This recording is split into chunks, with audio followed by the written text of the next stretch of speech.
From the headquarters of FtS for English in Quito, Ecuador, I am Estefanía Bravo, and this is From the South.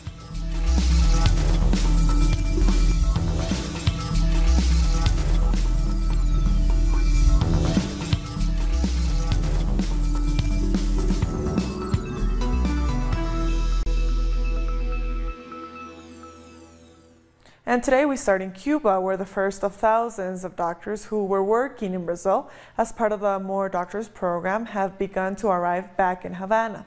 The doctors were pulled out of Brazil by the Cuban government after Brazilian President-elect Jair Bolsonaro made offensive comments about them. Cuban President Miguel Díaz-Canel received the first group of doctors in Havana, thanking them for their humanitarian service. Their departure will leave a medical vacuum across the country and millions of Brazilians without access to health care.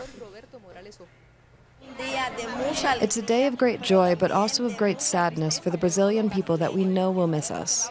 Many will be left without medical attention, but I'm also very happy to return with my head held high. And as he welcomed the doctors back, President Díaz-Canel defended his decision to pull them out of Brazil, but also assured them they had done their duty. Our answer was the proper one. It is a courageous answer, one that defends the principles of the Cuban Revolution. It was impossible for a government with huge neoliberal pride to understand that people like you can go to a country to offer health services selflessly. I know you're worried for those patients who are going to be left vulnerable without access to health care, but you have to be certain that you have honorably fulfilled your duty. And as more doctors prepare to leave Brazil in the coming days, their patients are saying goodbye to them. Brazilians in the rural town of Alexandria have been hit hard by the doctors' departure. They want the Brazilian government to replace them, which they know will be very difficult. So they're rushing to get their last appointment because they don't know when they'll be able to access healthcare again. We need doctors, more doctors, because there are just a few doctors left here for us, for our area that needs them so much. There's the hospital, but when you go there, you don't get help. You have to go to a local clinic. Even if we search, in the case of Alexandria, if we make changes so that other doctors offer treatment, a part of the population won't get treatment. It is mathematically impossible. I feel sorry that we received the news so abruptly. We were surprised in a bad way. Still in Cuba, the Spanish Prime Minister Pedro Sánchez has attended a business forum on the last day of his visit to the island. He then visited the old center of Havana, accompanied by President Miguel Díaz-Canel. 250 Spanish business people took part in the Cuba-Spain Business Forum, which focused on sectors like tourism, health, agriculture, and renewable energies. Agreements were signed on the renegotiation of Cuba's debt to Spain. We now have a fund of more than 400 million euros for strategic investment in Cuba, which has already started to support our companies in Cuba. The challenge is to speed up the operation of this fund to help Spanish companies fund their projects. On top of that, we have another 40 million euros from the Cofidis public credit line. The goal of all this is clear, to develop solid Spanish investments in Cuba. No obstacle will stop or slow down the strengthening of economic ties between our two countries. Moving on to Mexico, tensions have started to run high at the United States-Mexico border. Security measures by U.S. troops to stop members of the migrant caravan have been causing delays for people wanting to cross into the U.S. heading home for Thanksgiving. Drills by the troops have caused the temporary shutdown of the vehicle crossing, leading to long waits. Migrants have continued to gather in front of the border crossing every day, hoping to request asylum in the U.S. Mexican authorities believe the wait time for migrants could be up to 6 months. And in the face of the growing migrant caravan, the mayor of Tijuana has asked for help from Mexico's Interior Ministry and the United Nations, calling the caravan a growing humanitarian crisis. The Interior Ministry is legally forced to implement actions that will allow us to give the proper support for the migrants who face situations of vulnerability. With regards to what I said and adding, they have categorically ignored fulfilling their duty. We are requesting the Interior Ministry and different international groups to have to do with humanitarian topics. We want them to send humanitarian help on behalf of the United Nations.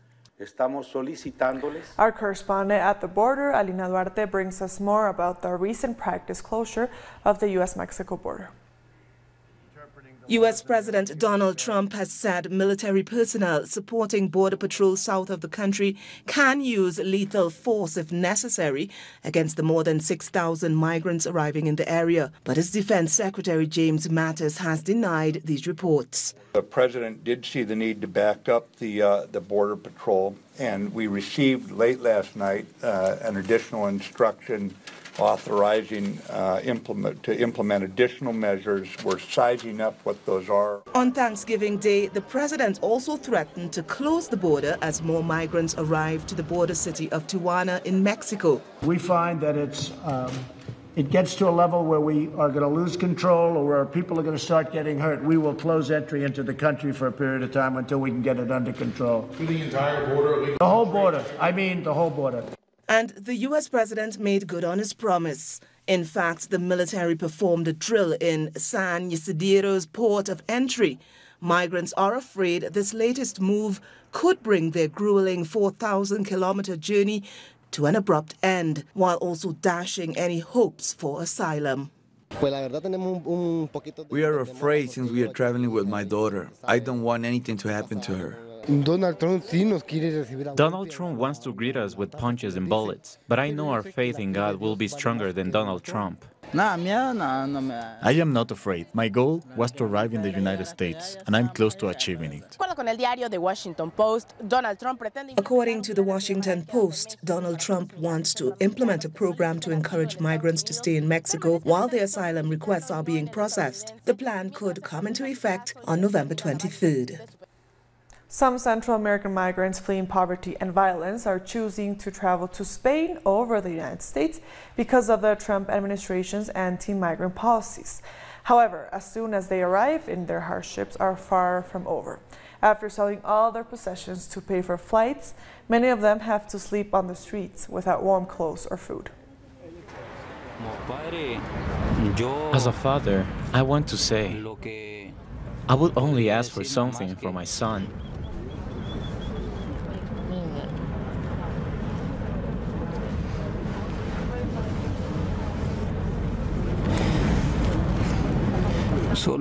It doesn't matter if I don't get any benefits. I'd like them to be able to have a better future.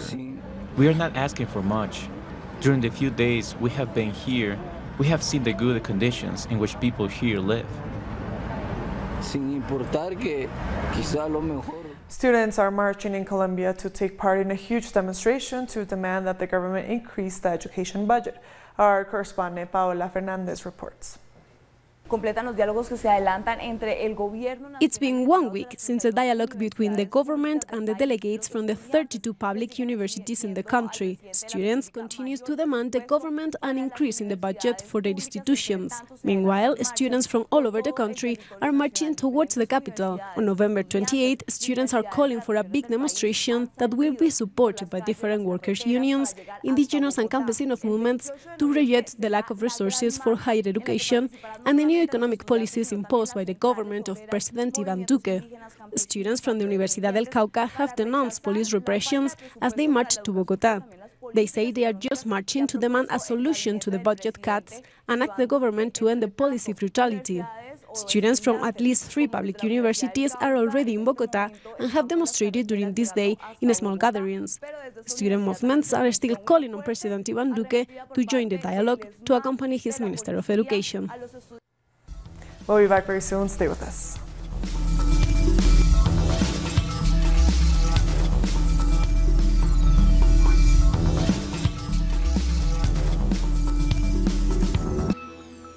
Welcome back. Ecuador's President Lenín Moreno has asked his entire cabinet of ministers to resign. The government says this is just part of a process for evaluating the ministers' performance in office. After this so-called evaluation process is complete by the end of the year, the president will make public his decision regarding the cabinet. Our correspondent in Quito, Denise Herrera, has the details on this controversial move. Hello, good afternoon. Ecuadorian President Lenin Moreno requested the resignation of his entire ministerial cabinet after Van der Falcone, the Minister of Education, has submitted his resignation. He said, "I don't believe in the cuts into public education in the 2019 national budget. I retire from this important tax. May history have the last said. This budget includes a reduction in the budget for education of $145 million. Also, the General Secretary of the Presidency, Eduardo Jurado, has confirmed that he is one of the shareholders in a company that made illegal charges, so he also submitted his resignation. According to the press release, President Lenin Moreno intends to carry out an evaluation process during the last week of this year, and he will inform the public opportunely. It's all for now. Back to you at the studio.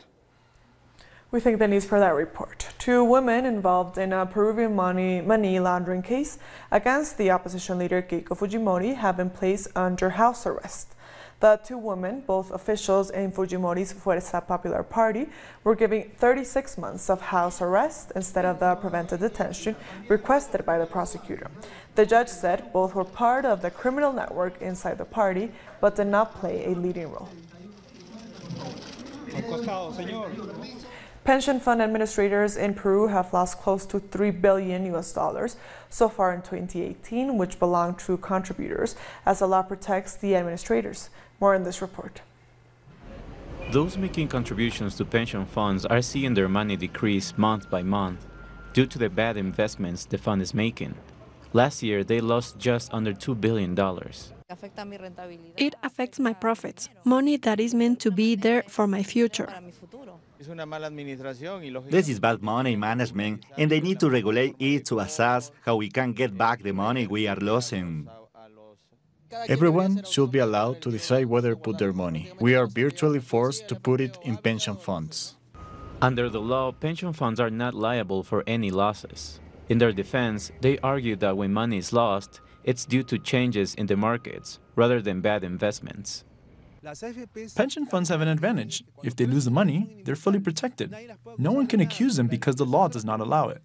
They always get their pay and their commission in advance. They always distribute the money each year, but we see our pension funds decreasing. They have no responsibility, so a change in legislation is mandatory to put an end to this. If there's not, it will remain. There is a way to change how pension funds are managing money. According to Crisólogo Cáceres, the first step is to carry out an audit when it comes to an investment. Then a representative for contributors has to oversee it in a committee. This strategy is still in the pipeline. Lobbying is influencing decision-making in Parliament and the executive power too easily. We see a construction lobby and a health lobby. Their interests are being protected behind the scenes. We do not see them, but they get what they want easily. And what they want is to evade the law. If someone wants to move their mandatory contributions to a less risky fund, under the current law, the administrators have 60 days to transfer the money. However, in other countries on the continent, it only takes between 2 to 6 days. Chilean President Sebastián Piñera is visiting the region of Temuco 10 days after the murder of Mapuche Camilo Catrillanca. Our correspondent in Santiago, Tiare Valenzuela, has the details. President Sebastián Piñera has arrived to Temuco 9 days after a Mapuche man, Camilo Catrillanca, was killed by police forces. He hasn't said much about what his agenda will be, but we know he has met with the governor of the region, Jorge Anton, who Piñera appointed after the previous one resigned because of these latest events. The police admitted recordings that could have clarified what happened to Catrillanca were destroyed. We also know the president met with the archbishop in the city of Angol. Meanwhile, in Mapuche territories, people are protesting against his visit. In capital Santiago, students also protested, throwing red paint representing the violent oppression by security forces. Catrillanca was the 16th Mapuche killed by the police since the return to democracy. We thank Tiare for that report. Anti-corruption protests continue in Haiti. As a result, schools remain closed and the capital city's public transportation system has been paralyzed. On Wednesday, President Jovenel Moïse called for dialogue, but the opposition has rejected his request. And in the wake of ongoing protests, Haiti's government is assuring that security measures have been put in place to safeguard both citizens and property. Barbados state-run Caribbean Broadcasting Corporation is shutting down one of its 3 flagship radio stations as the company prepares to retrench 78 workers. CBC has explained that the state-run station is no longer financially viable. It has been in operation since the early 1960s. 2 other sister stations are to undergo restructuring but will remain operational. Staff will be sent home at the end of November. The Caribbean launch of the 2018 theme for World AIDS Day took place at CARICOM Secretariat in Guyana. It was also the launch of the 16 Days of Activism Against Gender-Based Violence, which begins on December 1st. According to the UN Women, 35% of the women around the world have experienced some form of physical or sexual intimate partner violence or sexual violence by a non-partner. The Caribbean also has one of the highest rates of rape in the world. Underscoring the need of awareness programs and targeted social programs to address the issue. So the 16 Days of Activism takes into consideration November 25th, which is the International Day to End Violence Against Women and Girls, November 29, which is International Women Human Rights Defenders Day, World AIDS Day on December 1, and it ends on Human Rights Day on December 10. This year's theme for the entire 16 Days of Activism is Orange the World, #HearMeToo, and violence against women and girls. For decades, the sound of Jamaica has been reggae, and reggae music is listened to and appreciated by so many diverse nationalities that it is truly global. The music genre emerged in the late 1960s in Jamaica and quickly became a global phenomenon thanks to musical icon Bob Marley. Well, now Jamaica is seeking to have reggae added to the United Nations list of global culture's treasures worthy of protection. The UN's cultural agency UNESCO keeps a list of so-called intangible heritage found around the globe, which groups together traditional cultural practices with respective countries. A successful bid to do so could raise Jamaica's profile and that of reggae music.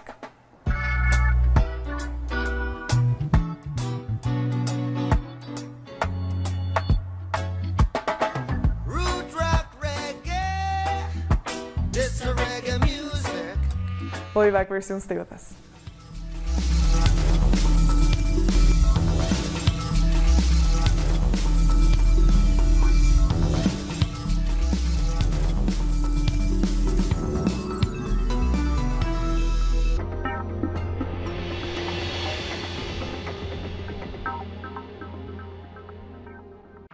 Telesur brings you special interviews with social and political personalities. Monday, from Washington. Tuesday, from Mexico. Wednesday, from Caracas. Thursday, from Quito. Friday, from Havana. Analysis about our continent's reality. Weekdays, only on Telesur.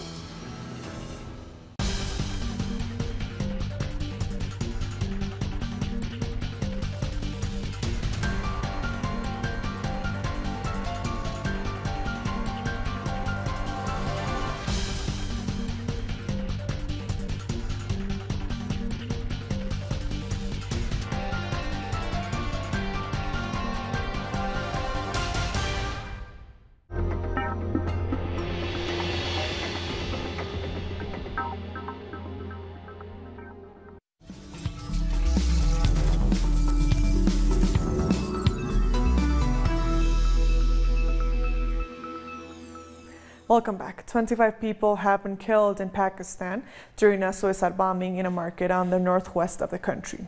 A suicide bomber riding a motorcycle drove into a crowd at a festival. The crowd was reportedly made up of people from different religious communities.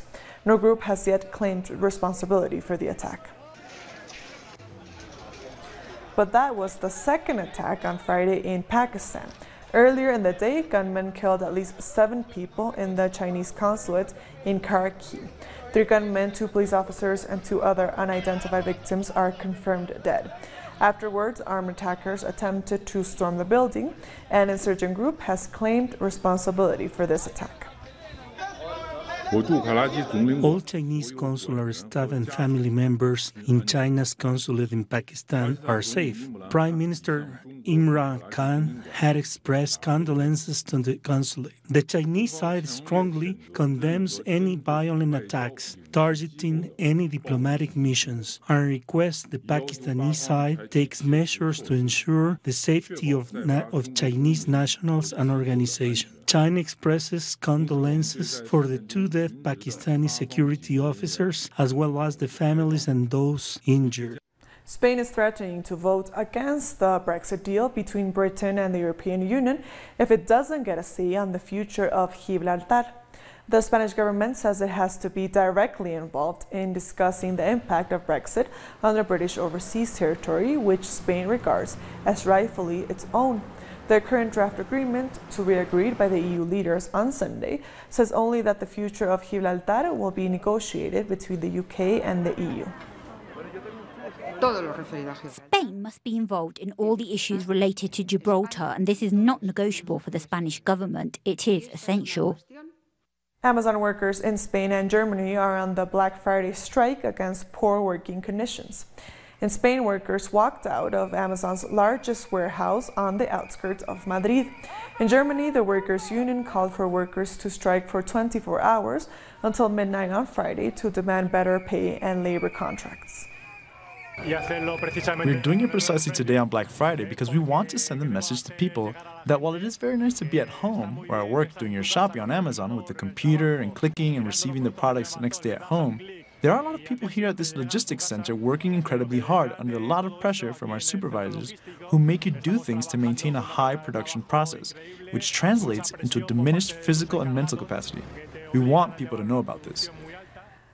We've all heard of the tale of Goldilocks and the 3 bears, but for one Russian family, their 2 bears are very much a reality. The Palenteliko family takes care of 19-month-old Semyon and his father. So tight is their relationship that Semyon was seen giving his owner a bear hug. The footage soon spread on social media and caused a bit of a stir.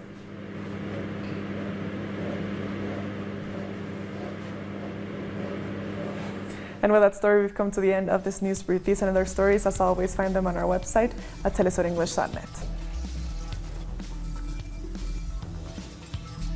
And also join us on social media, on Facebook, on Twitter, and on Instagram. For Telesur English, I am Estefania Bravo. Thank you for watching.